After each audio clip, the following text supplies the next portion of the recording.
কুমিল্লায় স্থানীয় সরকার উপদেষ্টা আসিফ মাহমুদের বিরুদ্ধে ষড়যন্ত্রের প্রতিবাদে চলা বিক্ষোভ সমাবেশে দুই পক্ষের মধ্যে পাল্টাপাল্টি ধাওয়া ও সংঘর্ষ হয়েছে।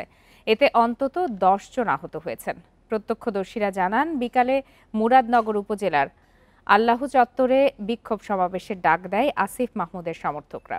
এ সময়ই তাদের লক্ষ্য করে ইট পাটকেল ছোঁড়ে বিএনপির কর্মী সমর্থকরা।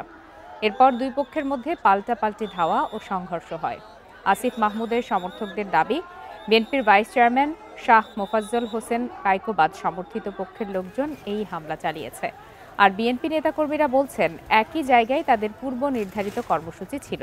সেখানে আসিফ মাহমুদের সমর্থকরা জোর করে সমাবেশ করে তাদের উপরই হামলা চালিয়েছে। পরে পুলিশ গিয়ে পরিস্থিতি নিয়ন্ত্রণে আনে।